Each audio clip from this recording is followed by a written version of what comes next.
To the eagle's nest, my hangar.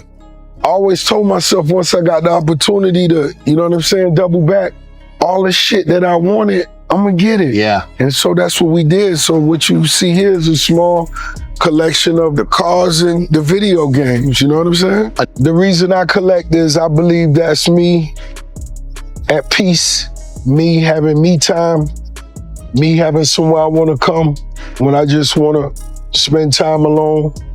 That's what it is for me. He told himself that when the chance came to circle back and grab everything he ever wanted, that's exactly what he'd do.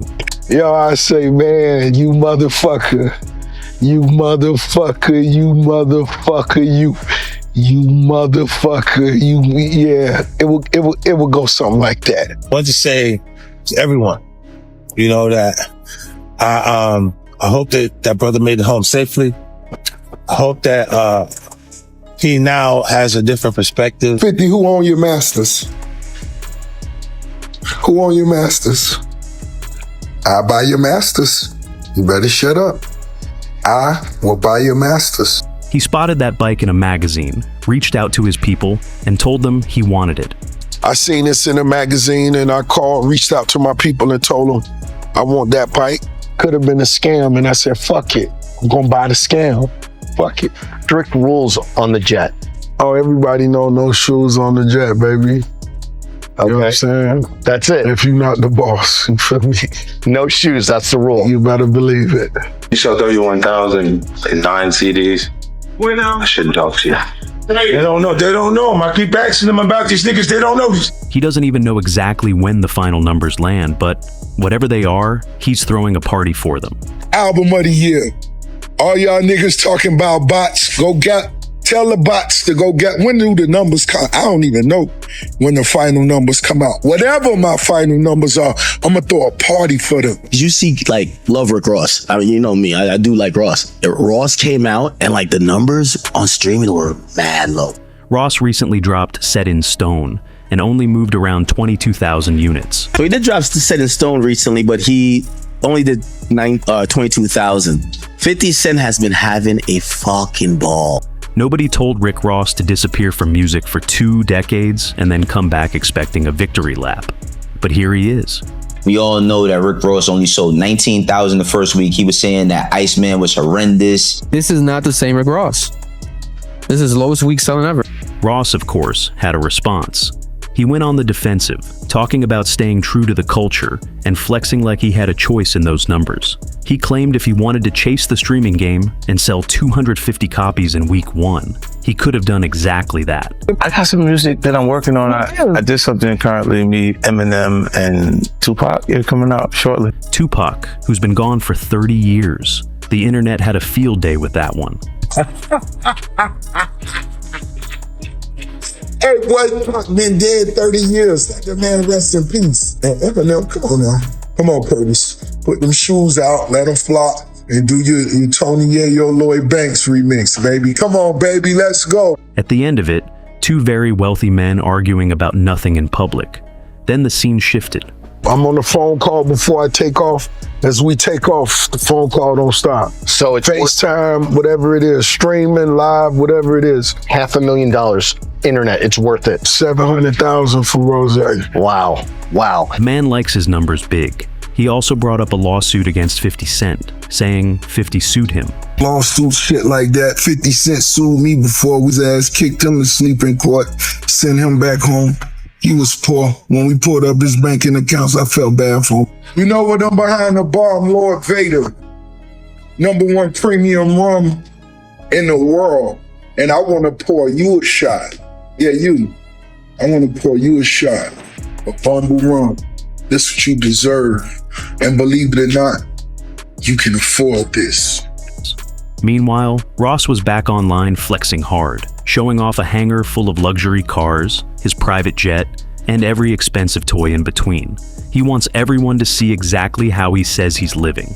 But 50 Cent wasn't about to let that go uncontested, firing back with fresh shots from... You know, you were tagging Rick Ross I mean, is it me attacking Rick Ross or is it Rick Ross attacking me? But why would you even respond to a Rick Ross? Why ignore it when I can destroy him and create a portfolio of dead bodies? But you It indicate to artists it's not cool to try and compete when you're not ready. I could be above the culture, and then you'll know what you'll say. Because of my financial success, you'll say, oh, he feels like he's bigger than everything else that's there. But you haven't destroyed Rick Ross's career. What was Rick Ross' last album? Triple C. You know how many copies that record sold? 4,000 copies. What is destroyed? Because you went to the gym the first few days and the coach called you champ, don't mean you ready to fight Floyd Mayweather. 34,388 copies, and you know they went and bought some. Oh, so you're saying the label bought Rick Ross's album? Oh, Anybody would have panicked.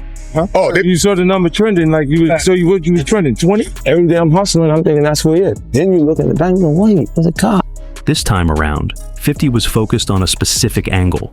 Whether the lifestyle Ross puts on display actually reflects what's happening behind the scenes. He brought up reports claiming Ross was renting out his property on Airbnb, then used that to mock the big luxury image Ross constantly pushes online. His point was straightforward. He wanted people asking real questions about whether what they see from Ross is actually true. That's a heavy accusation, no question. But without hard proof that Ross is faking his possessions or his wealth, it stays in rivalry territory rather than confirmed fact. He can still write a verse, but his verse always has drug dealer references in him. Yeah. When he's admitted to being a correctional officer. Okay. In order to be a correctional officer, you have to not have any criminal history. That's right. Niggas think that it's an opportunity to create energy or like a excitement for the actual release of a record. And I understand that it may be more attention than you usually get, but it'll be the kind of attention that when it goes away, you go away. The company, the system might actually feel like it's a good idea for the moment until they realize that I won't stop. There's nobody in control of me. I'm deciding to fuck your life up. Rick, I'm gonna fuck your life up for fun. This is not new. I do this all the time. Curtis. You're so infatuated with my lifestyle. I want to make this clear. I was just asked a question. I see what's still going on with you and 50 Cent. You mean you won't do no business with 50 Cent? I would. 50 Cent, I see you raising money for your film ideas. You asked a close friend of mine. I saw the renderings, the drawings of what you believe your studio could be like in Shreveport. I'm gonna give you a once-in-a-lifetime opportunity to come sit down at the table and present your ideas. I won't make you any promises. Men of business don't discuss the past. 50 Cent didn't stop at the houses, the cars, or the private jets. He tied the trolling directly to Rick Ross's latest album performance, pointing at weak chart projections as fresh fuel to keep firing. 50 Cent is going after Rick Ross again after reports claim Ross's new album Set in Stone is projected to sell under 26,000 copies in its first week. 50 mocked him online, joking that he'd have to promote car shows and sell chicken wings. The longtime rap feud just got even hotter. 50, the numbers weren't just a statistic, they were the whole point. The argument he keeps hammering is simple. The massive luxury flex doesn't line up with what the music is actually doing. The image Ross projects and the reality Ross lives, according to 50, are two very different things. And now, the longtime feud has a brand new reason to burn hotter. Ross, though, isn't exactly rushing to write a rebuttal. His response came in the form of visuals. Rows of exotic cars, a private jet, a sprawling hangar, expensive collectibles stacked everywhere you look. Rather than address every claim point by point, he's letting the footage do the talking. That approach makes this whole thing messier because 50 is essentially telling the world not to trust what they're seeing, while Ross keeps piling more of it directly in front of the camera.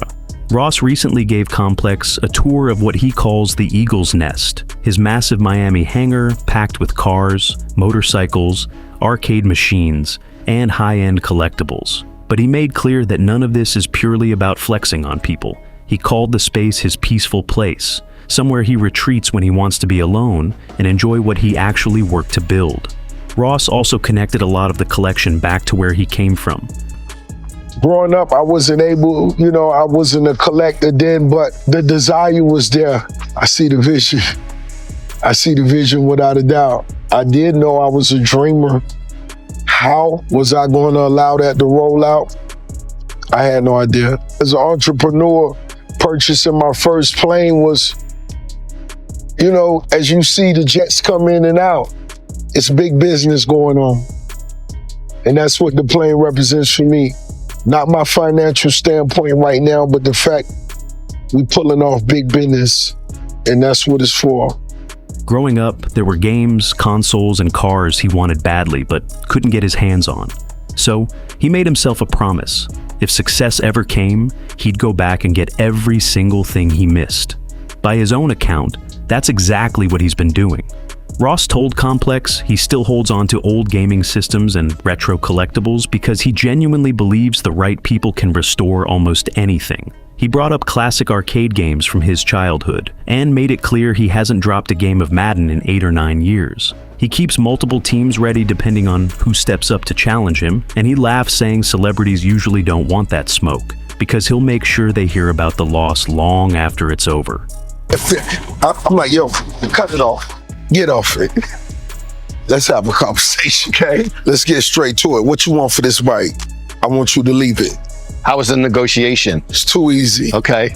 Too easy. It was in 60 seconds. Really? My mind was made up. Okay. And I just was, long as he had other transportation, get off it right now. How did he get home? I don't even remember. Okay. That kind of story shows a different layer to how Ross collects. These aren't just purchases for him. They're connected to childhood memories, to competition, to finally being in a position to go back and get the things that were once completely out of reach. I always told myself once I got the opportunity to, you know what I'm saying, double back, all the shit that I wanted, I'm gonna get it. Yeah. And so that's what we did. So what you see here is a small collection of the cars and the video games, you know what I'm saying? The reason I collect is I believe that's me at peace, me having me time, me having somewhere I want to come when I just want to spend time alone. That's what it is for me. That same energy carries straight into his vehicles. Ross walked Complex through custom motorcycles tied directly to his career and his Miami roots, including bikes inspired by his Port of Miami era and his deep love for the Miami Dolphins. When Complex raised the idea that one particular bike might be worth around $1 million, Ross didn't confirm the number, but he didn't deny it either. He only said it was definitely expensive and left it there. What makes this whole tour land differently is the timing. While Ross is out here showing off his collection, 50 Cent is still taking shots, still questioning whether the luxury lifestyle is as solid as Ross makes it look. I take a shot at you a couple weeks ago about a girl that you're not even with no more. We wearing Travis Scotts all week. What is it with you and Ross that's just been going on for so long? Nothing else works for him outside of mentioning me. When things get bad, you mention me. It gets covered further. I get covered across the board. They get covered on the hip hop blog. It is what it is. And you watch because I have nothing else to say. You just see it happen periodically as it goes. You know, you see that big white elephant, that property he lives at? It costs more than the nightclub. He's in the nightclubs. What kind of risk? Cut his own grass. Why you out there cutting your own grass? You're trying to save money? You don't want to pay for the lawn to get cut, huh? Ain't nothing wrong with cutting your grass.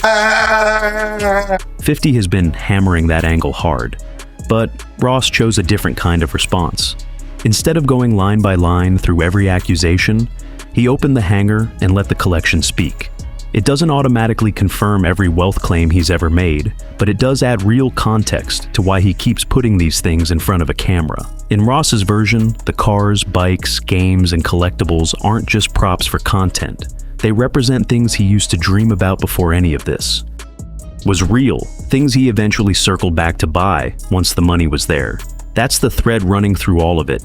Complex took the tour deeper into the hangar, and the message was hard to miss. Ross wants the collection to grow, and he wants people to see exactly what he says he's built. When he locks in on something he wants, the decision comes fast. Sometimes he spots something expensive, calls his people, and tells them to make it happen. Other times, he's bought things entirely over the phone without ever seeing them in person. He even laughed about being willing to risk getting scammed, because once he decides he wants something, he's already committed. Throughout the walkthrough, Complex kept flagging rare vehicles, custom builds, and pieces Ross has been holding on to for years. Some carry personal memories, others are just things he always wanted growing up, but couldn't get anywhere near at the time. That contrast is clearly part of what makes the collection feel meaningful to him. Ross also talked about the serious money poured into customizing parts of what he owns, with some individual pieces reportedly having hundreds of thousands of dollars invested in them alone. Then there are the old school bikes and childhood-style collectibles, things that pull him straight back to a time when staring at expensive items through store windows was enough to keep him hungry. I try to keep top secret, but it most definitely has a jet engine, runs off jet fuel, and I've never driven it. Okay. You know, because of the horsepower, the power, the drag, you know, it's all kind of extra metal bars put in it to keep it from being crushed. And it's a muscle car that I always wanted, you know, it's one of them big boys. And the video makes that crystal clear. He's not outside on a sidewalk looking at someone else's property. He's standing inside his own massive hangar, surrounded by everything he says is his. But that's exactly where the 50 Cent angle flips the whole thing sideways. 50 and a lot of his fans have been asking the same question for a while now. Does Rick Ross sometimes stretch the luxury image past the point of reality, making his world look bigger and wilder than it actually is? So he did drop Set in Stone recently, but he only did 22,000. 50 Cent has been having a fucking ball. Posted Ross, he says, Ross hits a new chart low with his new album. He says, LOL, I'm sorry, it's over.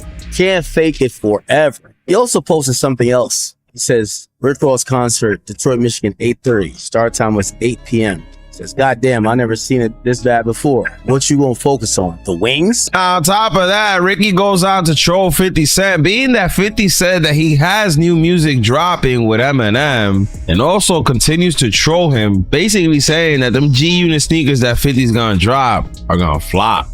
But I heard you say you finna release new music with Eminem and Tupac.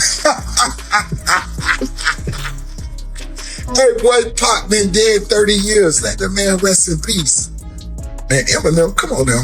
Come on, Curtis. Put them shoes out, let them flop. And do your Tony Yayo Lloyd Banks remix, baby. Come on, baby, let's go. Those G-Unit sneakers gonna be in Costco, baby. I like the Lloyd Banks ones better than all the other ones. Them other ain't even got no sneakers. But 50, give Lloyd Banks his own high top sneaker. And since the shriek ain't happening no more, you know what I'm saying? You can focus on the sneakers. Now, none of this proves that what Complex filmed inside that hangar isn't real. There's no hard evidence to back up the idea that the collection is staged or exaggerated, and it wouldn't be fair to say otherwise without proof. But the point is that critics aren't just taking every Ross flex at face value anymore. To a lot of people watching, a hangar full of expensive cars and toys doesn't automatically settle every question about where the money comes from, or what the lifestyle actually looks like day to day. 50 has been feeding that skepticism steadily, always finding a new angle to poke at the boss image Ross has spent years building. And now, even the streaming and sales numbers have been pulled into the middle of that argument. When I'm on the promised land, I actually could deliver champagne on it. Okay. The entire body is a cooler. Wow. Open it up, pour 3 bags of ice in it. Yo, the party begins. When albums like Set in Stone get brought up alongside weak chart numbers or claims that the music didn't land as hard as the image suggests, 50's supporters treat it as more proof that Ross is a master at making everything look bigger than it actually is. Chart performance and personal wealth are two completely different conversations, though. One doesn't automatically say anything about the other. Still, that gap between what's real and what's presented is exactly why this rivalry hits the way it does. Ross keeps pulling out expensive toys and talking about money like it's never a concern, while 50 and his camp keep looking past the flex and asking the same question. How much of what people see is the actual picture? And how much of it is Rick Ross just packaging the lifestyle to look as massive as possible? Area done. You know, just some Gucci pieces put on it. That was cool back then. I've actually had this car at least 15 years. Wow. I let somebody put a little swag on. As Complex kept moving through Ross's hangar, the conversation shifted away from the smaller collectibles and toward what Ross clearly treats as one of the biggest symbols of everything he's built, his own private jet. Strict rules on the jet. Oh, everybody know no shoes on the jet, baby. You know what I'm saying? That's it. If you're not the boss, you feel me?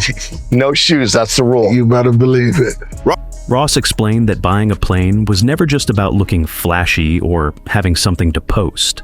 He framed it as a straight-up business decision, saying the whole point is moving fast, handling meetings, jumping between cities, and getting home without being locked into someone else's timetable. He even said he refused to charter private planes before owning one himself, because he wanted that level of access to actually mean something, to represent real ownership. Once Complex got him going on the jet, Ross didn't hold back on the upgrades either. He ran through the sleeping area, multiple bathrooms, a redesigned interior, and a high-speed internet system that supposedly keeps him connected mid-flight, almost like he's sitting in his own office at home. That internet upgrade alone, according to Ross, ran him around $700,000. I'm on the phone call before I take off. As we take off, the phone call don't stop. So FaceTime, whatever it is, streaming live, whatever it is, $500,000 internet, it's worth it. $700,000 for Roz. Whether he's making calls, streaming, closing deals, or flying to a show and coming straight back the same night, Ross says convenience is the whole reason behind spending at that level. I'm on the phone call before I take off. As we take off, the phone call don't stop. So it's FaceTime, whatever it is, streaming, live, whatever it is. $500,000 internet, it's worth it. $700,000 for Rozay. Wow. In his mind, the jet isn't a vacation tool. It's supposed to put more money in his pocket. And the timing of that whole conversation gets interesting fast, because Complex also brought up Set in Stone right there inside, that massive display of what Ross says he's built. About getting to more money. It's not for vacations. It's not for kicking it. It's not for date night. Not for me. I'm going to handle business. The album. How excited are you about the album? And I've seen the track list. That's what I'm most excited about. You know, just creating those bodies of work. Because, you know, when you release your first album, you never can imagine 20 years later, you're still in the game. And on that 20th year, you release your 12th body of work. He spoke on that with real pride. But here's the tension. Who have you seen at this hangar where you've seen the jets? I saw like you had Billionaires Row with Trump, but who have you seen coming through like that's your jet? Jeff Bezos is right next to me. Okay. While Ross is painting this picture of billionaire hangars, private jets, and standing next to Jeff Bezos, 50 Cent has spent years telling anyone who will listen not to take every flex at face value.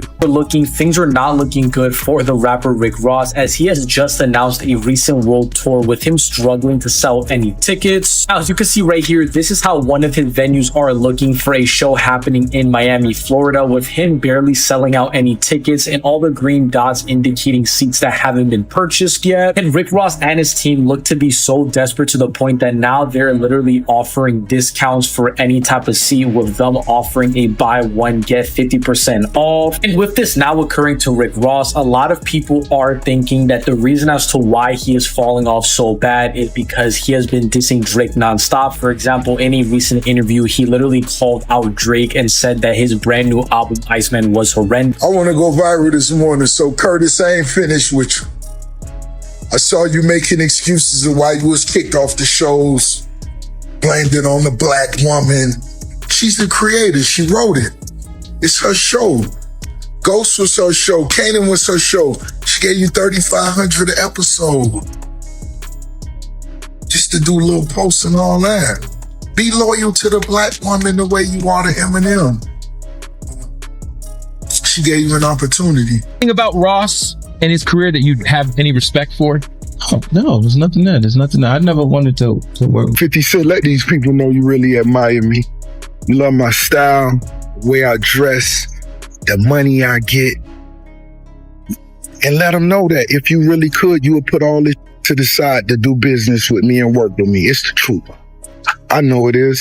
Ross also talked about spotting the private aircraft of billionaires parked nearby, describing his surroundings like they belong to a completely different universe from where he came up.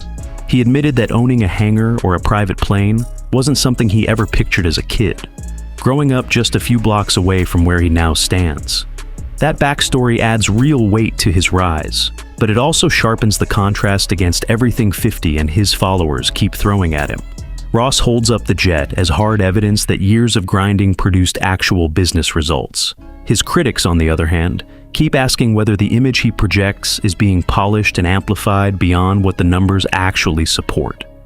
With Set in Stone already drawing heat over its performance, every luxury moment Ross puts on display hands 50's side a fresh opportunity to stack that massive boss image up against the real sales data. This Hangar tour made one thing obvious. The Ross and 50 situation runs way deeper than two rappers trading shots on the internet. Ross keeps pushing the lifestyle to the front. Private jets, rare collectibles, sprawling properties, and purchases most people will never come close to making. But that constant flexing is also the exact reason some fans have started raising their eyebrows. A lot of people online feel like Ross makes everything look even larger on his lives and stories than it might actually be in real life. That's opinion and speculation, not hard proof that his wealth is fake. But it gives 50 an open door to walk through every single time this rivalry flares back up. And it's up. But look, 50. Boy, I see you struggling making that G-Unit film studio out there in Louisiana where that cheapest land at. You thought you was gonna be able to do it. You thought you was gonna be able to get them loans, and it ain't. What's wrong? What's taking so long? Not the album that he swore Drake was going to flop. Not the. Oh, okay, go ahead. Yeah, so after Rick Ross's album Set in Stone flopped, 50 Cent decided to speak out against it, which caused Ross to fire back. I got the DM say, Rozay, how you feel about what 50 said? What the? And I said, what did 50 say? Excuse me, before you mention what 50 said, let me ask how's it going over there in Shreveport? All right, Curtis 50 Cent Jackson. I've heard of him. Yeah, we all have. Let's talk about him. He's saying he is pushing back from Shreveport. What does that mean? He's invested with all of this property that he's bought. Does that mean that he doesn't want to work with the city of Shreveport and these ventures anymore? What does that mean? You borrowed all the people money. Did you return their money back? And because Shreveport ain't give you the loans you was looking for. Because they smart. LA don't need a fucking film studio. Hollywood don't need. Why would you need a film studio? You're stealing people money. Get them people back their money, Curtis. Now. Ross hasn't been sitting on the sidelines, though. He's been firing back at 50 with shots at Gunit sneakers and 50's business record. Did you put Drake at your level? Of course not. He's a minion. But you can't be afraid of a response from a minion. Would it ever happen with you and 50 sitting down having a conversation? History, the beef? What kind of history? That he couldn't dress? That's all I used to tell him. Yo, you can't dress. You're not really getting no money. You don't own your masters. Eminem saved you. Dr. Dre saved you. All the big names. Rozay did it himself. All right, let's get back to business. I got a question. 50 Cent, after your first album with Diamond, no one around you thought it'd be a good idea to renegotiate that horrendous contract you was in for ownership of your masters after that first album? The second album? Third album? The fourth album?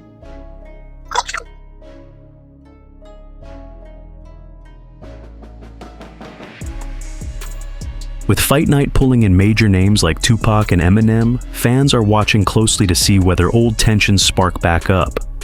Ross and 50 have been at it for years, all the way back to the Officer Ricky. Controversy when 50 weaponized Ross's past and turned their feud into one of hip-hop's most personal rivalries.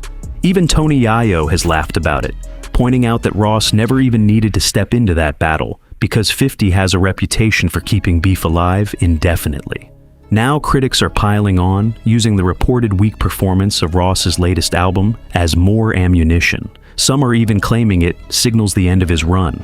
That's a big leap from a few sales numbers, especially for someone with a career this long.